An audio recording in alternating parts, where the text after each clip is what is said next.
Shalom, my friends. Have you ever noticed that no matter how hard you work, no matter how many financial strategies you try, your money situation never fundamentally changes? Here's what nobody tells you about prosperity. You can't fix your finances by fixing your finances. You have to fix the root system that's creating your financial reality. Today, I'm going to show you something that will completely transform how you think about money, success, and abundance. The Torah reveals that every person has a spiritual root structure, an invisible architecture that determines what level of prosperity they can actually hold. And here's the revelation that changes everything. Most people are trying to build wealth on a foundation that was never designed to support it. I'm Rabbi Shimon, the architect of Torah life, and before you click away thinking this is another religious lecture, let me be crystal clear about something. What I'm about to share with you isn't about religion. It's about the fundamental laws of how prosperity actually works in the real world. The Torah isn't a religious text. It's a blueprint for understanding the hidden structures that govern success, wealth, and abundance. For over 3,000 years, this wisdom has been solving human chaos, and today I'm going to decode it for you in a way that will make you see your entire financial situation differently. Whether you're struggling to pay bills or already successful but hitting an invisible ceiling, this spiritual root code is the missing piece you've been searching for. Let me start with a truth that might shock you. Your current financial situation isn't actually about money. It's about structure. In the Torah, there's a profound concept called shoresh, which means root. Everything visible in the physical world is determined by an invisible root in the spiritual dimension. Your tree doesn't struggle because of the branches. Your tree struggles because of the roots. If the root system is weak, diseased, or planted in the wrong soil, no amount of fertilizer on the branches will help. This is why people can follow the same financial advice, read the same books, take the same courses, and get completely different results. They have different root structures. Think about your own life for a moment. Have you noticed patterns that keep repeating no matter what you do? Maybe you always end up in the same level of debt. Maybe you always hit the same income ceiling. Maybe opportunities always slip through your fingers at the last moment. These aren't coincidences. These aren't bad luck. These are symptoms of your spiritual root structure expressing itself in your physical reality. The Torah teaches that there are specific spiritual roots that determine your capacity for abundance. The root of receiving, the root of giving, the root of boundaries, the root of purpose, and the root of alignment. Each of these roots either empowers or limits your prosperity. When they're healthy and properly developed, abundance flows naturally. When they're damaged, blocked, or underdeveloped, prosperity becomes impossible no matter how hard you work. Here's what most people miss completely. Your spiritual root structure was formed by three things: the beliefs you inherited from your family, the experiences that shaped your worldview, and the unconscious agreements you made about how life works. If you grew up hearing money doesn't grow on trees, or rich people are greedy, or we can't afford that, those statements weren't just words. They were programming instructions that shaped your root system. If you experienced financial trauma, betrayal, or loss, those experiences created blockages in your prosperity roots. And most dangerously, if you unconsciously agreed that I'm not worthy of abundance, or money is the root of evil, or suffering is more spiritual than prosperity, those agreements became the foundation that determines what level of wealth you can actually sustain. This is why lottery winners lose everything. Their root structure wasn't designed to hold that level of abundance. The first prosperity root is the root of receiving. In Hebrew, this is called Kabbalah, which literally means receiving. Most people have a damaged receiving root because they were taught that needing help is weakness, that asking is shameful, or that they must earn everything through suffering. The Torah reveals something profound. The ability to receive is actually the foundation of all prosperity. God gives constantly, but if your receiving channels are blocked by pride, shame, or unworthiness, that abundance has nowhere to land. Think of it like trying to fill a cup that's turned upside down. The water is pouring, but the cup can't hold it. When your receiving root is healthy, you can accept gifts without guilt. Acknowledge compliments without deflecting, and allow people to support you without feeling like you owe them your soul. The second prosperity root is the root of giving. This is called netana in Hebrew. But here's what nobody understands. Giving isn't about charity or being nice. Giving is the mechanism that creates circulation in your spiritual economy. When you give, you're not losing resources. You're creating flow. You're telling the universe, I trust that more is coming so I can release what I have. This breaks the death grip of scarcity, thinking faster than anything else. But damaged giving roots create two opposite problems. Some people give compulsively, trying to buy love or prove their worth, which drains them into poverty.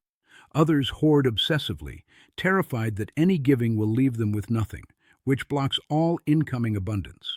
Healthy giving means you give from overflow, with clear boundaries, in alignment with your values, and with no strings attached. The third prosperity root is the root of boundaries. This is called gvul in Hebrew, and it's the most misunderstood prosperity root of all. People think boundaries are about saying no, about being selfish, about protecting yourself. But in the Torah, boundaries are actually the container that allows blessing to accumulate and grow.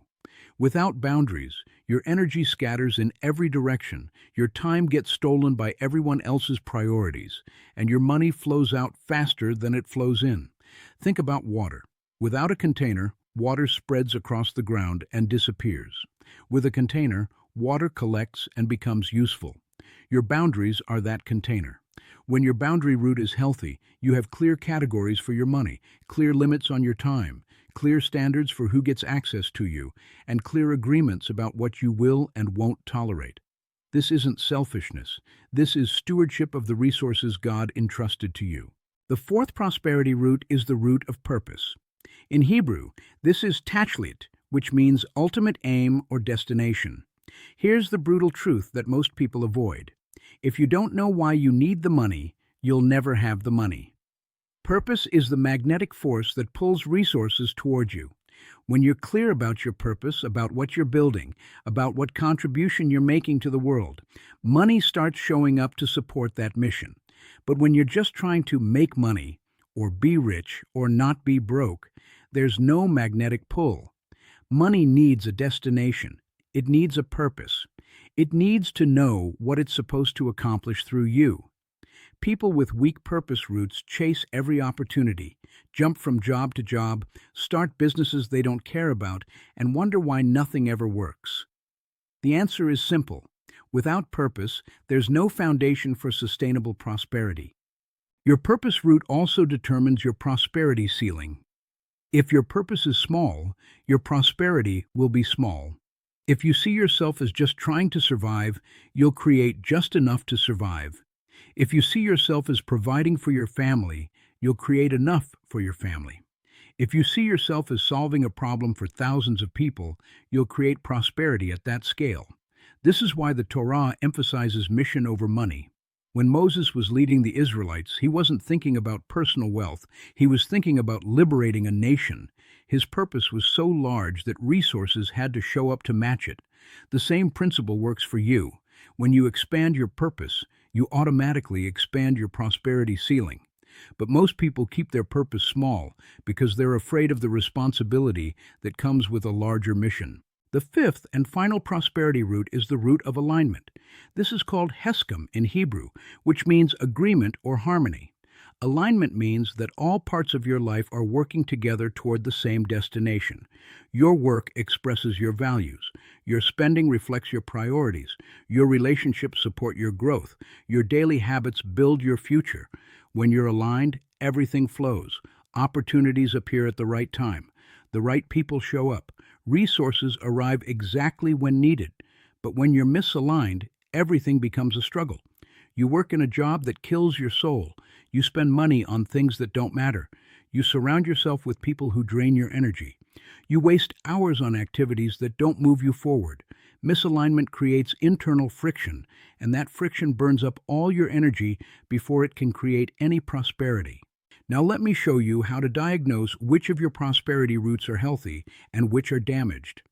This is the spiritual assessment that most people never do, which is why they keep treating symptoms instead of addressing root causes. Start with the receiving root. Ask yourself honestly, can I accept help without feeling like a burden? Can I receive compliments without deflecting or minimizing? Can I allow someone to pay for dinner without anxiety? If these things feel uncomfortable, your receiving root is damaged. You're blocking incoming abundance because you don't believe you deserve to receive it. The solution isn't positive thinking. The solution is healing the wound that created the blockage in the first place. Next, examine your giving root. Ask yourself, do I give out of genuine overflow or out of obligation and guilt? Do I expect something in return when I give? Do I resent people who don't give back to me? Do I hoard resources out of fear they'll run out? If you're giving compulsively or hoarding obsessively, your giving root is damaged. You haven't learned that giving is circulation, not depletion. You're operating from scarcity instead of abundance. The fix requires understanding that prosperity is about flow, not accumulation. Money that doesn't move becomes stagnant and eventually toxic, just like water that doesn't flow becomes a breeding ground for disease. For your boundary root, ask these questions. Do I say yes to things I should say no to?